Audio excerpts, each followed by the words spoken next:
సిద్దిపేట నియోజకవర్గం సిద్దిపేట మున్సిపాలిటీ పరిధిలో ఈరోజు దుమ్మర సంఘం ఆధ్వర్యంలో మరి బీఆర్ఎస్ పార్టీకి అనుకూలంగా మరి తీర్మానం కూడా జరిగింది. మరి మున్సిపల్ చైర్మన్ రామదాస్ గారు కానీ 4, 5, 6 కౌన్సిలర్లు కూడా ఇక్కడే ఉన్నారు. వారి ఆధ్వర్యంలో జరిగింది. చెప్పండి సార్, ఏమంటున్నారు? మొత్తం కూడా 100 మంది కూడా వచ్చారు కదా, బీఆర్ఎస్కి ఏమని చెప్తున్నారు? ఈనాడు సిద్దిపేట నియోజకవర్గం అంటేనే కేసీఆర్ అంటే హరీష్ అన్న. ఈ నియోజకవర్గం ఎన్నడూ కూడా వారికి కంచుకోట అయినటువంటి నియోజకవర్గం ఇది. ఆనాడు తెలుగుదేశం పార్టీ ఉన్న కేసీఆర్ కావచ్చు, ఉద్యమంలో పూర్తి స్థాయిలో సిద్దిపేట నుంచే ఆ ఉద్యమ ప్రస్థానాన్ని ప్రారంభించి ఆ ఉద్యమాన్ని విస్తరించి తెలంగాణ రాష్ట్రాన్ని సాధించిన తెలంగాణ సిద్దిపేట నుంచే ప్రారంభమైంది. ఆ దశ మొత్తం మా హరీష్ అన్న 2005 నుంచి ఈనాడు సిద్దిపేట ప్రజలకు అందుబాటులో ఉండి ఉద్యమ ప్రస్తావాన్ని చేసి తెలంగాణ సాధించుకున్న తర్వాత గత 10 సంవత్సరాల నుంచి కూడా ఈ ప్రాంత ప్రజలకు అందుబాటులో ఉండి నిత్యం అందుబాటులో ఉండి 24 గంటల్లో సిద్దిపేటకు 18 గంటలు పనిచేసే హరీష్ అన్న సిద్దిపేట నియోజకవర్గాన్ని అన్ని రంగాల్లో అభివృద్ధి చేసి ముందుకు పోతున్నటువంటి నియోజకవర్గం ఇది. అందుకే సబ్బండ వర్గ జాతుల ప్రజలంతా కూడా ఈనాడు హరీష్ అన్నకు అండగా ఉన్నారు. 1,18,000 ఓట్ల మెజార్టీ పోయినసారి వస్తే ఇప్పుడు ప్రజలే అంటున్నారు హరీష్ అన్నకు పోయినసారి కంటే ఎక్కువ ఇవ్వాలి. మనము పోయినసారి కంటే 1,18,000 కంటే 1,50,000 మెజార్టీ తేవాలని ప్రజలు కంకణం కట్టుకొని ఈనాడు ఎన్నికల్లో పోరాటం చేస్తున్నారు. హరీష్ అన్న ఒక్కొక్క వ్యక్తి ఒక్కొక్క ఓటరు హరీష్ అన్నగా భావించి ఈనాడు ప్రచారంలో పాల్గొని అన్ని సంఘాలు, అన్ని కులాలు, అన్ని మతాలు వారికంతా వారే ఏకగ్రహ తీర్మానాలు చేసి ఈనాడు హరీష్ అన్నకు మద్దతు ప్రకటిస్తూ ఉన్నాయి. రాజనర్స్ గారు, మీ ఫ్యామిలీ చైర్మన్ అయిన తర్వాత ఏమేం చేశారు సిద్దిపేటకు? కేసీఆర్ గారి అండదండలతోటి హరీష్ అన్న నాయకత్వంలో గత 15 సంవత్సరాల నుంచి కూడా ఈ సిద్దిపేటను దినదిన అభివృద్ధి చేసి అన్నీ కూడా పూర్తిగా మంచినీటి సమస్య లేకుండా చేసినాం. అన్ని రోడ్ వైండింగ్ చేసినాం, అన్ని కాలనీలను బాగు చేసినాం.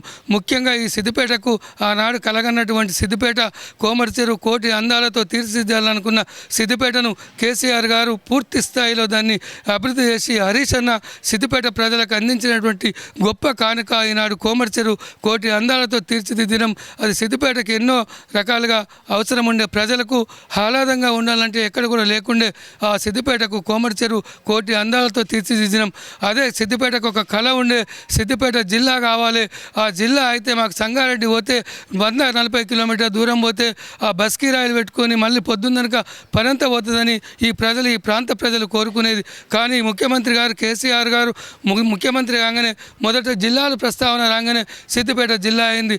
ఎన్నడో 40 సంవత్సరాల నుంచి ఏ పార్లమెంట్ సభ్యుడు వచ్చినా ఎవరు వచ్చినా సిద్దిపేటకు రైలు తెస్తామని ఒక మనస్సు ఉండేది. కానీ గౌరవ ముఖ్యమంత్రి గారు హరీష్ అన్న నిరంతరం కష్టపడి సిద్దిపేటకు రైలు తెచ్చి ఈనాడు సిద్దిపేటల కోరిక తీర్చినటువంటి హరీష్ అన్న కేసీఆర్ గారు ఈ ప్రాంత ప్రజలకు అనేక అభివృద్ధి కార్యక్రమాలు చేసినాం. నిజంగా కూడా 15 ఏళ్ల కింద సిద్దిపేటకి ఎవరైనా నీళ్ళ కొరకు ఇబ్బంది పడేది. కానీ ఈనాడు లోయర్ మాల్ నుంచి 55 కిలోమీటర్ల నుంచి సిద్దిపేటకు రోజు నీళ్ళు అందిస్తూ ఉన్నాం. నిజంగా కూడా చాలా సంతోషం. మేము చైర్మన్గా అయిన తర్వాత గౌరవ ముఖ్యమంత్రి గారు, ముఖ్యంగా గౌరవ మంత్రి హరీష్ రావు గారు నిరంతరం కష్టపడి సిద్దిపేటకి ఏ అవసరం ఉంది 24/7 లెక్క ఆలోచన చేసి ప్రజల అవసరాలను తీర్చి నిజంగా కూడా పేద ప్రజలకు కనీసం మేము 5,000 మందికి 6,000 మందికి పక్కా గృహాలు నిర్మించి ఇందిరమ్మ కాలనీ కావచ్చు, అదే 2 BHK కావచ్చు, అదే THR నగర్ కావచ్చు, కాండ్లకుంట కాలనీ కావచ్చు, సుమారు 8,000 మందికి పేద ప్రజలకు ఇల్లు కట్టించినటువంటి భాగ్యం మాకు కలిగిందని ఈ సందర్భంగా తెలియజేసుకుంటా ఉన్నాం. సిద్దిపేట టౌన్లో మరి ఎట్లా ఈసారి మెజార్టీ ఏ విధంగా వచ్చే ఉంది? తప్పకుండా పోయినసారి కంటే ఈసారి ఎక్కువ మెజార్టీ ఇస్తారు తెలుసుకోవాలని అందరికీ కూడా ఉంది. తప్పకుండా భగవంతుడు హరీష్ అన్నకు దీవెనలు ఇస్తాడు, ప్రజలు కూడా ఆశీర్వాదం ఇస్తున్నారు. తప్పకుండా పోయినసారి కంటే ఎక్కువ మెజార్టీ వస్తుంది. ఎలక్షన్లో ఇచ్చినటువంటి హామీలు ఈ 2 సంవత్సరాల్లో కంప్లీట్ చేశారా? తప్పకుండా మేము ఏదైతే ప్రజలకు హామీ ఇచ్చినామో, ఏ కాలనీకి అయితే పోయినామో మొత్తం 90%, 70% హామీలు నెరవేర్చడం. ఇంకా ఆరా కొరా ఎక్కడన్నా ఉంటే మళ్ళీ ప్రభుత్వం వచ్చిన తర్వాత మళ్ళీ ఏప్రిల్ తర్వాత కొత్త బడ్జెట్లో సిద్దిపేట ప్రజలకు ఏ అవసరం ఉందో వాటిని అన్నీ కూడా పూర్తి చేస్తామని కూడా హరీష్ అన్న చెప్పిండు. మా అన్న ఏదైతే ఆజ్ఞ చెప్పిండో తప్పకుండా ప్రజలకు అందుబాటులో ఉంటాయి 24 గంటలు. తప్పక ఆ పనులన్నీ కూడా పూర్తి చేస్తాం. ఏదైతే సిద్దిపేటలో ఇప్పుడు ఎలక్షన్ జరగబోతూ ఉన్నాయో ఇవి ఎలక్షన్లు కావు, మాకు హరీష్ అన్నకు కృతజ్ఞతలాగా ఇప్పుడు మేము అనుకుంటున్నాం. ఎందుకంటే నేను నాకు తెలిసిన 2008 నుంచి నేను 2001కెళ్ళి ప్రజాపతిగా ఎన్నికైనా కానీ 2008 నుంచి హరీష్ అన్న పైన నిలుస్తున్న వాళ్ళకు ఎవరికి కూడా డిపాజిట్ రాలేదు. ఈసారి కూడా రావు. అపోజిట్ వాళ్ళకు ఒకసారి 18,000 వస్తే అపోజిట్ వాళ్ళకు మరీ తక్కువ అవ్వకుండా 10 వచ్చినాయి. ఈసారి 5,000 ఓట్ల వరకే పరిమితం చేద్దామని మా ప్రతి సిద్దిపేటలో ఉన్న ప్రతి యువత, ప్రతి ముసలి, ప్రతి ఒక్క ఓటరు కంకణం కట్టుకున్నారు. ఎందుకంటే హరీష్ అన్న వారానికి 6 రోజులు ఇక్కడనే ఉండి హైదరాబాద్లో ఉన్న రోజు కూడా మా సిద్దిపేట ప్రజలకు ఏమైనా ఇబ్బంది ఉందా అని ప్రతిరోజు మానిటరింగ్ చేస్తారు. కాబట్టి మేము సిద్దిపేటలో ఉన్న ప్రతి ఓటరు హరీష్ అన్నకు కృతజ్ఞతగా మేము ఈసారి ఓట్లు వేద్దామని భావించారు. కాబట్టి ఈసారి ఎలక్షన్లు మాకు మాత్రం వన్ సైడే. మరియు హరీష్ అన్నను కూడా సిద్దిపేటలో మేమే మా ఉన్న కాలనీ ప్రజలు, మా కౌన్సిలర్లు, మా యూత్ పిల్లలు అందరూ కలిసి మీరు బయట మీరు ప్రభావితం చేసేది చాలా ఉన్నాయి. కాబట్టి మీరు అక్కడ ఉండండి, మా సిద్దిపేటకు రావద్దు. మేమే చేస్తాం. మేమే 1,50,000 మేమే 2 లక్షల మంది ఓటర్లో మేమే హరీష్ రావులం మేమే చేస్తాం. మీరు మాత్రం బయట ఉండని చెప్పి అందరూ దీవించి పంపినాం. మాకు ఎలాంటి ఇబ్బంది లేదు సిద్దిపేటలో. ఎందుకంటే హరీష్ అన్న మాట అన్నాడంటే అది ప్రాణం అయినా సరే అది మాట తీర్చే వ్యక్తిత్వం. కాబట్టి అందరూ హరీష్ అన్నను ఆశీర్వదించి పోయినసారి మెజార్టీ కంటే చాలా క్లియర్గా ఉన్నాం, ఎక్కువ తీసుకొని క్లియర్గా ఉన్నాం. హరీష్ అన్న నాయకత్వంలో ఈరోజు మా మున్సిపల్ చైర్మన్ కడవేరుగు మంజుల రాజనర్స్ గారి నేతృత్వంలో మేము కౌన్సిలర్లుగా చాలా అంటే 2.5 సంవత్సరాల నుంచి మా కాలనీలలో పూర్తిగా అంటే 90% పనులు చేయగలిగినాము.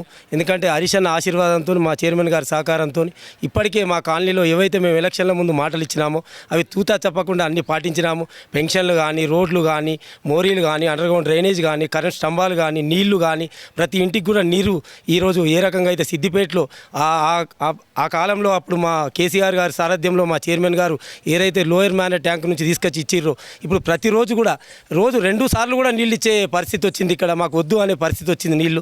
ఆ విధంగా నీళ్లు కూడా ఇస్తున్నాము. మేము మా కాలనీలలో కూడా రోడ్లు కానీ అన్నీ కంప్లీట్ చేసుకున్నాం. ఈరోజు యువత కానీ, మహిళలు కానీ పెద్ద ఎత్తున హరీష్ అన్నకే మా ఓటు ఎక్కడ కూడా ఒక్క ఓటు కూడా బయటకు పోనిచ్చే ప్రసక్తి లేదు. ఎందుకంటే ఆ హరీష్ అన్న మాకు 18 గంటలు కష్టపడుతుంది. కాబట్టి ఆయన గురించి మేము ఖచ్చితంగా రుణం తీర్చుకునే టైం వచ్చింది. ఈ ఓటు రూపంలో ఆయనకు రుణం తీర్చుకుంటామని అందరూ కూడా కంకణబద్దులై ఉన్నారు. వారు కూడా ప్రత్యేకంగా వారు సొంతంగా అంటే వాళ్ళ ఆలోచనతోనే బయటకు వస్తారు. ఏకగ్రీవంగా మా ఇంటికి రావద్దు, మా ఓటు హరీష్ అన్నకి అని ఫ్లెక్సీలు కూడా పెట్టుకున్నారు ఇంటి ముందట. కాబట్టి హరీష్ అన్నకు పూర్తి మెజార్టీ ఇచ్చి పోయినసారి కంటే 1,18,000 కంటే ఈసారి 1,50,000 దాటించే యోచనలో ఉన్నాం. కాబట్టి అందరం కూడా కంకణబద్దులై 1,50,000 మెజార్టీ హరీష్ అన్నకి ఇస్తాము. ఆయన రుణం తీర్చుకుంటామని ఈసారి అందరం కంకణబద్దులమై ఉన్నాము. జై తెలంగాణ, జై హరీష్ అన్న. మేము ఇక్కడ సిద్దిపేట జిల్లా వీరభద్ర కమ్యూనిటీ జిల్లా అధ్యక్షులం.